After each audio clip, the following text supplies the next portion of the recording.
Kami nagbabalik po dito sa Cayetano in Action. Ate Pia, Kuya Alan, yes o no? Narito po ang ating mga katanungan. First question. Hello po, Ate Pia, Kuya Alan. Bago po kasi bumagyo, may natatanggap po ko mga alerts sa cellphone ko. Iniisip ko po kung na-charge sa akin ito. Libre po ba ito, Kuya Alan, Ate Pia? Yes or no? Yes, libre ito. Part ito sa development ng ating batas kung paano maging mas responsive at paano gamitin yung mga frequencies. Kasi yung cellphone sa'yo, yung kumpanya na nag-ooperate, di ba, yung mga telco, private yon, pero yung airwaves sa gobyerno yan eh. Di ba? So, part ng batas is to inform you yung mga emergency alert, di ba? At yan ay libre. Let's go to our second question. Kuya Alan, Ate Pia, napakarami po kasing bata at mga buntis na naapektuhan nitong nakaraang kalamidad. Specifically, yung bagyong Karina, na sadyang naapektuhan, meron pang mga na-stranded, meron pang nalagay sa mga panganib. Specifically, yung mga bata at mga buntis. Ang tanong ko po, meron po bang batas na nagbibigay ng prioridad at proteksyon sa mga gaya nila sa panahon ng kalamidad? Yes or no? Yes, meron. Ang pangalan ng batas na yan is Children Emergency Relief and Protection Act. And batas ko yan.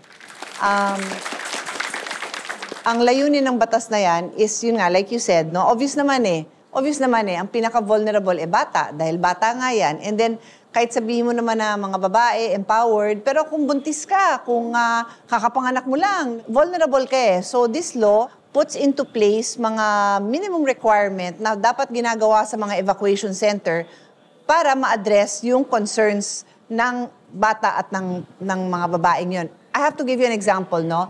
For example, di ba yung mga bata, minsan sa tagal nilang nasa evacuation center, hindi na sila nakapag-aral. Tsaka, nandun lang sila sa isang lugar. Right. So, required ngayon sa mga evacuation center, which I can proudly say is being implemented in Taguig City, may area for children to engage in children's activities. Oh. So, kahit na medyo siksikan sila doon, and normally by family yan, ano? Kung nakabisita kayo ng evacuation center, by family. Pero may isang area, parang play area yan. Pwedeng pumunta doon yung mga bata, may mga libro, may mga laruan. And then, for breastfeeding mothers, meron ding private area. We are trying to normalize breastfeeding so that hindi dapat mahiya ang isang babae na gustong magpadede. Pero choice niya pa rin naman yun eh, di ba? Kung ayaw niyang nakakita sa kanya, dapat may private area. Yes. Busog na busog sa kalaman. Maraming salamat po. Our third question. Kuya Alan, Ate Pia, nung nakaraang bagyo, hanggang sa dibdib po yung baha doon sa lugar namin. And so, yung kapitbahay ko po ay hindi makapasok sa trabaho niya. Ang sabi po ng boss niya sa private company nila na kung hindi siya makakapasok sa trabaho, huwag na daw siya pumasok ulit at tanggal na siya. Pwede po ba yun? Yes or no? Sagot no. Unang-una, ang general rule, di ba, is kailangan pumasok ka. Pero it's but natural kung may danger sa life mo, di ba? Danger sa safety mo, di ba? That is a valid excuse. Di ba? Kasi minsan isasabi, Kuya Boy, no excuses. No? Ang ibig sabihin nun, wag ang palusot. Pero pwede ang dahilan. Kung tama yung dahilan, kung bakit ka wala. And most of the time, hindi ground na matanggal ka sa isang absent lang. Di ba? So, kung bawat patak ng ulan, hindi ka pumapasok. Palusot na yon, hindi ka naman gremlin eh. So, hindi ka naman dadami pagka nabasa. So, kailangan pumasok ka, di ba? Pero yun nga, kung halimbawa, kahit na hanggang tuhod lang, pero kung may danger, yung mga kuryente, live wire, nandyan, di ba? O kaya, hindi nga baha dun sa pinagtatrabahoan mo, pero dun sa lugar kung saan ka, nag-high tide dun at yung tubig, in a few minutes from tuhod, tumataas. Siyempre, the law recognizes that your life, kaya ka nga nagtatrabaho, kaya nga kabuhayan, para mabuhay ka. Eh kung maghahanap buhay ka, mamamatay ka naman, or, di ba, it's a danger to your, ano. So, minsan, exage lang yung pagkasabi ng ibang boss, kasi nga, they need you there. Diba? Yeah, okay po. Maraming salamat. Thank you. Pang-apat na katanungan.